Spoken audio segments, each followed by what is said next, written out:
ನಮಸ್ಕಾರ ವೀಕ್ಷಕರೇ, ಈಗ ನಾನು ನಿಮ್ಮ ಹತ್ರ ಸ್ಯಾಜಿಟೇರಿಯಸ್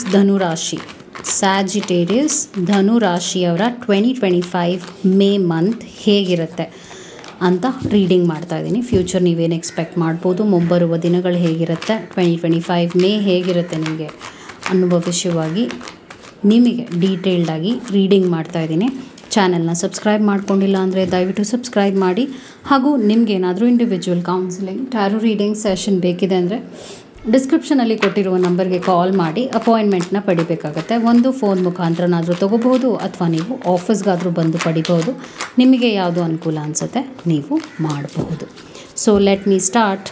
ನಿಮ್ಮ ರೀಡಿಂಗ್ ಹೇಗಿದೆ ಅಂತ ಫಸ್ಟ್ ನಿಮ್ಮ ಕರೆಂಟ್ ಸೆಲ್ಫ್ ಹೇಗಿದೆ, month theme of the month May ತಿಂಗಳು ಹೇಗಿರುತ್ತೆ ನಿಮಗೆ ಆನ್ ದ ಹೋಲ್, ಹಾಗೂ ಯಾವ ಒಂದು ಗೋಲ್ನ ನೀವು ಪರ್ಸ್ಯೂ ಮಾಡ್ತೀರಾ, ಏನಾದರೂ ಆಬ್ಸ್ಟಿಕಲ್ಸ್ ಇದೆಯಾ, ಅದಾದ ನಂತರ ಯಾವ ಒಂದು ಅಚೀವ್ಮೆಂಟ್ನ ನೀವು ಮೇ ತಿಂಗಳಲ್ಲಿ ಮಾಡ್ತೀರಾ, ಮತ್ತು 6th ಪೊಸಿಷನಲ್ಲಿ ನೀವೇನನ್ನು ಅವಾಯ್ಡ್ ಮಾಡಬೇಕು ಅಂತ ಬರ್ತಾ ಇದೆ, 7th ಪೊಸಿಷನಲ್ಲಿ ನೀವೇನನ್ನು ಎಂಬ್ರೇಸ್ ಅಂದರೆ ಯಾವ ಒಂದು ವಿಷಯವನ್ನು ಹೆಚ್ಚಾಗಿ ಮಾಡಬೇಕು, ಹಾಗೂ ನಿಮ್ಗೆ ಎಲ್ಲಿಂದ ಸಪೋರ್ಟ್ ಸಿಗುತ್ತೆ ಮತ್ತು ಯೂನಿವರ್ಸಿಂದ ಗೈಡೆನ್ಸ್ ಏನು ಅಂತ ಹೇಳ್ತಾ ಹೋಗ್ತೀನಿ. So let start the reading. 2 of pentacles ಬರ್ತಾ ಇದೆ, ಹಾರ್ಟ್ ಬ್ರೇಕ್ ಕಾರ್ಡ್ ಬಂದಿದೆ. ಅದಾದ ನಂತರ 7 ಆಫ್ ಕಪ್ಸ್ ಬರ್ತಾ ಇದೆ, 8 ಆಫ್ ಕಪ್ಸ್ ಬರ್ತಾ ಇದೆ, 3 ಆಫ್ ಪೆಂಟಿಕಲ್ಸ್ ಬರ್ತಾ ಇದೆ. ನಾನು ನಿಮಗೆಲ್ಲವನ್ನು ಎಕ್ಸ್ಪ್ಲೇನ್ ಮಾಡ್ತೀನಿ. ನಿಮ್ಮ ರೀಡಿಂಗ್ ಇಂಟ್ರೆಸ್ಟಿಂಗ್ ಆಗಿ ಇದೆ ಅಂತ ಹೇಳ್ಬೋದು. ಒಂದಷ್ಟು ವಿಷಯಗಳನ್ನ ಈ ಒಂದು ಮೇ ತಿಂಗಳಲ್ಲಿ ಎಕ್ಸ್ಪೀರಿಯನ್ಸ್ ಮಾಡ್ತೀರಾ. ಓಕೆ, ಸೊ ನಿಮ್ಮ ಎನರ್ಜಿ ಹೇಗಿದೆ ಅಂದರೆ 2 ಆಫ್ ಪೆಂಟಿಕಲ್ಸ್ ಇಂಬ್ಯಾಲೆನ್ಸ್ ಇದೆ. ಅಂದರೆ ನಿಮ್ಮ ಹೆಲ್ತ್ನಲ್ಲಿ ಇಂಬ್ಯಾಲೆನ್ಸ್ ಇರ್ಬೋದು, ನಿಮ್ಮ ಹಣಕಾಸಿನ ವಿಷಯವಾಗಿ ಇಂಬ್ಯಾಲೆನ್ಸ್ ಇರ್ಬೋದು. ಒಟ್ಟಿನಲ್ಲಿ ನೀವು ಯಾವ ಒಂದು ಪರ್ಸನ್ನ ನಂಬಿದ್ರಿ ಅವರಿಂದನೂ ಸ್ವಲ್ಪ ಲಾಸ್ನ ಅನುಭವಿಸಿದ್ದೀರಾ, ಯಾರನ್ನೋ ನಂಬಿ ಮೋಸ ಹೋಗಿದ್ದೀರಾ, ಆ ಥರನೂ ನಾನು ಒಂದು ಎನರ್ಜಿನ ಪಿಕ್ ಮಾಡ್ತಾ ಇದ್ದೀನಿ. ಬೇಸಿಕಲಿ ಇವಾಗ ಪ್ರೆಸೆಂಟ್ನಲ್ಲಿ ಹೇಗಿದೆ ಅಂದರೆ ನೀವೇನು ಅಂದ್ಕೊಂಡಿದ್ರಿ ಹಾಗಾಗಲಿಲ್ಲ, ಸ್ವಲ್ಪ ಸ್ಟ್ರೆಸ್ಗೂ ಒಳಗಾಗಿದ್ದೀರಾ. ನೀವು ಒಂದೊಳ್ಳೆ ಸ್ಪೇಸ್ನಲ್ಲಿಲ್ಲ, ಬೇಜಾರಿನಲ್ಲಿದ್ದೀರಾ, ನೋವಲ್ಲಿದ್ದೀರಾ, ಹಾಗೂ ಕನ್ಫ್ಯೂಷನಲ್ಲೂ ಇದ್ದೀರಾ. ಯಾಕೆ ಹೀಗಾಗ್ತಾ ಇದೆ ಅಂತ ಒಂದು ಕ್ವೆಶ್ಚನ್ ಮಾರ್ಕ್ ನಿಮಗೆ ನೀವೇ ಹಾಕ್ಕೊಂಡಿದ್ದೀರಾ ಅಂತಲೂ ಹೇಳ್ಬೋದು. ಆ ಥರ ಅನುಭವಗಳಾಗ್ತಾ ಇದೆ. ಮೇ ಮಂತ್ನಲ್ಲಿ ಹಾರ್ಟ್ ಬ್ರೇಕ್ ಕಾರ್ಡ್ ಬರ್ತಾ ಇರೋದ್ರಿಂದ ಸ್ವಲ್ಪ ಮೇ ಮಂತ್ ಹೆವಿಯಾಗೇ ಇರುತ್ತೆ, ನಿಮಗೆ ಚಾಲೆಂಜಿಂಗ್ ಆಗಿರುತ್ತೆ ಅಂತ ಹೇಳ್ತೀನಿ. ಸೊ ನಾನೇನು ಹೇಳ್ತೀನಿ ಅಂದರೆ ಸ್ವಲ್ಪ ಜನರ ಜೊತೆ ಬೆರೆಯುವಾಗ ಯೋಚನೆ ಮಾಡಿ ಬೆರೀರಿ. ಬಿಕಾಸ್ ಅವರಿಂದನೇ ನಿಮಗೆ ಮನಸ್ಸಿಗೆ ನೋವಾಗ್ಬೋದು, ಚುಚ್ಚು ಮಾತಾಡ್ಬೋದು, ಬೇಜಾರು ಮಾಡ್ಬೋದು, ಕೊಂಕು ಮಾತಾಡ್ಬೋದು.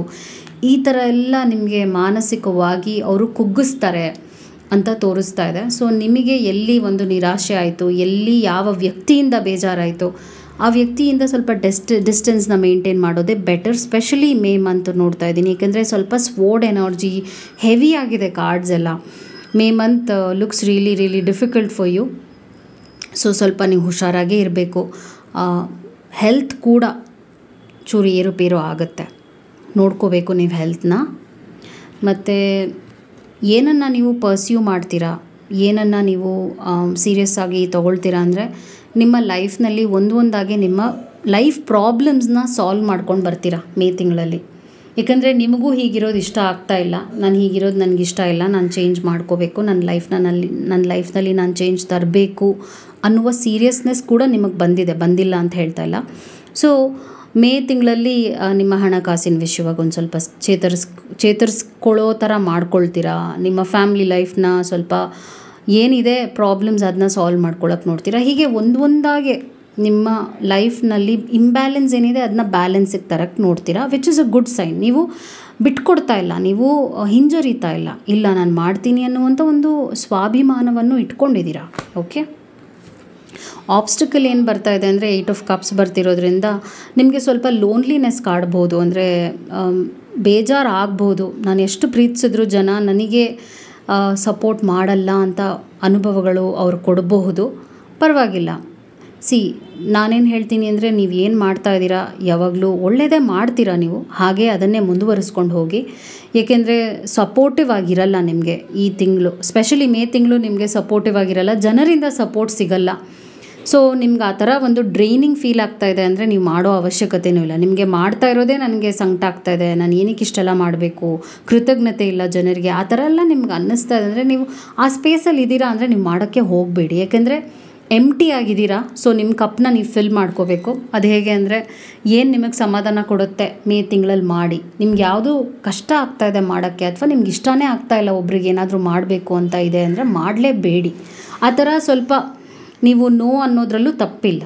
Okay, that's okay. ಮತ್ತು 5th ಪೊಸಿಷನಲ್ಲಿ ಮೇಜರ್ ಅಕಾಂಪ್ಲಿಷ್ಮೆಂಟ್ 3 ಆಫ್ ಪೆಂಟಿಕಲ್ಸ್ ಬರ್ತಿರೋದ್ರಿಂದ ಹಣಕಾಸಿನ ವಿಷಯವಾಗಿ ಏನು ಇಂಬ್ಯಾಲೆನ್ಸ್ ಏನು ನೀವು ಅನುಭವಿಸಿದ್ರೆ ಅದರಲ್ಲಿ ನಾನು ಖಂಡಿತವಾಗ್ಲೂ ನೀವು ಬಗೆಹರಿಸ್ಕೊಳ್ಳೋದನ್ನ ನೋಡ್ತಾ ಇದ್ದೀನಿ. ಅಫ್ಕೋರ್ಸ್ ನಾನು May month will be relieving for you. ಸ್ವಲ್ಪ ರಿಲ್ಯಾಕ್ಸಿಂಗ್ ಆಗೇ ಇರುತ್ತೆ. ಮನಿ ಮ್ಯಾಟರ್ಸ್ ಕೂಡ ಸ್ವಲ್ಪ ಸಾಲ್ವ್ ಖಂಡಿತವಾಗ್ಲೂ ಮಾಡ್ಕೊಳ್ತೀರಾ ಅಂತ ಬರ್ತಾ ಇದೆ. ಏನನ್ನು ಅವಾಯ್ಡ್ ಮಾಡಬೇಕು, ಒಂದು ಏನಾದರೂ ನಿಮಗೆ ಡಾಕ್ಟರ್ ಸರ್ಜರಿ ಹೇಳಿದ್ದಾರೆ, ಏನೋ ಮಾಡ್ಕೊಳ್ಳೋಕೆ ಹೇಳಿದ್ದಾರೆ, ಏನೋ ಒಟ್ಟಿನಲ್ಲಿ ಅಡ್ವೈಸ್ ಕೊಟ್ಟಿದ್ದಾರೆ ಅಂದರೆ ಡಾಕ್ಟರ್ ನೀವು ಅದನ್ನು ಸೀರಿಯಸ್ಸಾಗಿ ತೊಗೋಬೇಕು. ಓಕೆ, ಸ್ವಲ್ಪ ಅಲ್ಲ, ಮೇಜರಾಗೇ ಪ್ರಾಬ್ಲಮ್ ಇದೆ ಕೆಲವರಿಗೆ, ಎಲ್ರಿಗೂ ಅಲ್ಲ. ಇದು ಜನರಲ್ ರೀಡಿಂಗ್, ಅರ್ಥ ಮಾಡ್ಕೊಳ್ಳಿ. ಸೊ ಯಾರಿಗಾದರೂ ಏನಾದರೂ ಪ್ರಾಬ್ಲಮ್ ಇದೆ, ಏನೋ ಸರ್ಜರಿ ವಿಷಯವಾಗಿ ಅಡ್ವೈಸ್ ಕೊಟ್ಟಿದ್ದಾರೆ ಅಂದರೆ ಅದನ್ನ ಡಿಲೇ ಮಾಡಬೇಡಿ, ಮಾಡಿಸ್ಕೊಳ್ಳಿ. ಓಕೆ, ಅದನ್ನೇ ನೀವು ನೆಗ್ಲೆಕ್ಟ್ ಮಾಡ್ತಾ ಇದ್ದೀರಾ, ನೆಗ್ಲೆಕ್ಟ್ ಮಾಡಬೇಡಿ. ಯಾಕಂದರೆ ಸ್ವಲ್ಪ ಗಂಡಾಂತರ ಕೂಡ ಇದೆ, ಅದಕ್ಕೆ ನಾನು ಹೇಳ್ತಾ ಇದ್ದೀನಿ. ಸ್ವಲ್ಪ ಹುಷಾರಾಗಿ ಹ್ಯಾಂಡಲ್ ಮಾಡ್ಕೊಳ್ಳಿ ವಿಷಯಗಳನ್ನ. ನೆಕ್ಸ್ಟ್ 7th ಪೊಸಿಷನಲ್ಲಿ ನೀವೇನನ್ನು ಎಂಬ್ರೇಸ್ ಮಾಡಬೇಕು ಅಂದರೆ, ಏನಾದರೂ ಕಲಿಯೋದಿದೆ ಅಂದರೆ ಕಲಿಬೇಕು. ಏನಾದರೂ ಕೋರ್ಸ್ ಅಪ್ಗ್ರೇಡ್ ಮಾಡ್ಕೊಳ್ಳಿ, ಅಪ್ಡೇಟ್ ಮಾಡ್ಕೊಳ್ಳಿ. ಏನಾದರೂ ಕಲಿಯೋದು best time May month. So ನೀವು ಮಾಡಲೇಬೇಕು, ನಿಮಗೋಸ್ಕರ ನೀವು ಮಾಡಲೇಬೇಕು. ಬಿಕಾಸ್ ಇಲ್ಲಿ ಈಕೆ ಓದ್ತಾ ಇದ್ದಾಳೆ, ಕಲಿತಾ ಇದ್ದಾಳೆ, ಲೈಬ್ರರಿಲಿ ಕೂತಿದ್ದಾಳೆ. ಸೊ ಈ ಥರ ನೀವು ನಿಮ್ಮ ನಾಲೆಜ್ನ ಇಂಪ್ರೂವ್ ಮಾಡ್ಕೋಬೇಕಾಗತ್ತೆ. ಹೀಗೆ ನೀವು ಜನರಿಂದ ದೂರನೂ ಇರೋದು ಬೆಟರ್. ಯಾಕಂದರೆ ನಿಮಗೆ ಜನರಿಂದ ನಿರಾಶೆ ಆಗಿದೆ. ಸೊ ಸ್ವಲ್ಪ ಆ ಕಡೆಗೆ ಒಲವು ತೋರಿಸಿ, ವಿದ್ಯೆ ಕಡೆಗೆ ಒಲವು ತೋರಿಸೋದೇ ಬೆಟರ್ ಅಂತ ಹೇಳ್ತಾ ಇದ್ದೀನಿ. ಹಾಗೂ ಎಲ್ಲಿಂದ ಸಪೋರ್ಟ್ ಸಿಗುತ್ತೆ ಅಂತ ನೀವು ಕೇಳಿದರೆ, ಏಕಾಂತದಲ್ಲಿ ನಿಮಗೆ ಸಪೋರ್ಟ್ ಇದೆ. ಓಕೆ, ನಿಮ್ಗೆ ಅನಿಸುತ್ತೆ ಇದು ಯಾಕೆ ಹಿಂಗೆ ಮಾತಾಡ್ತಿದ್ದೀನಿ ಅಂತ. ನಿಮಗೆ ಏಕಾಂತದಲ್ಲೇ ಸ್ವಲ್ಪ ರಿಲೀಫ್ ಇದೆ ಮನಸ್ಸಿಗೆ. ಯಾಕಂದರೆ ಆ ಒಂದು ಡಿಸ್ಟೆನ್ಸಿಂದನೇ ನೀವು ಹೀಲ್ ಆಗ್ತೀರಾ ಅಂತ ಕೂಡ ನಾನು ಹೇಳ್ತೀನಿ. ಯಾಕಂದರೆ ಎಷ್ಟು ಜನ ನಿಮ್ಮ ಸುತ್ತ ಇರ್ತಾರೆ, ಸ್ವಲ್ಪ ಸಫೋಕೇಟ್ ಆಗ್ತಾಯಿದ್ದೀರಾ, ಸ್ಟ್ರೆಸ್ ಆಗ್ತಾಯಿದ್ದೀರಾ, ನಿಮ್ಗೆ ಇಷ್ಟ ಆಗ್ತಾ ಇಲ್ಲ, ತುಂಬ ಬಲವಂತವಾಗಿ ಎಲ್ಲವನ್ನು ಮಾಡ್ತಾ ಇದ್ದೀರಾ. ಸೊ ಬೇಡ, ಅದನ್ನು ಮಾಡೋ ಅವಶ್ಯಕತೆ ಇಲ್ಲ. ಮೇ ಮಂತ್ನಲ್ಲಿ ನೀವು ಒಂಟಿಯಾಗಿ ಒಂದು ಸ್ವಲ್ಪ ವಾಕ್ ಹೋಗೋದಿರ್ಬೋದು, ಲೈಬ್ರರಿಲಿ ಕೂತ್ಕೊಂಡು ಓದೋದಿರ್ಬೋದು, ಈ ಥರ ಎಲ್ಲ ಒಳ್ಳೊಳ್ಳೆ ವಿಷಯಗಳ ಕಡೆಗೆ ಗಮನ ಹರಿಸಿ, ಹಾಬೀಸ್ನ ಸೀರಿಯಸ್ ಆಗಿ ತೊಗೊಳ್ಳಿ.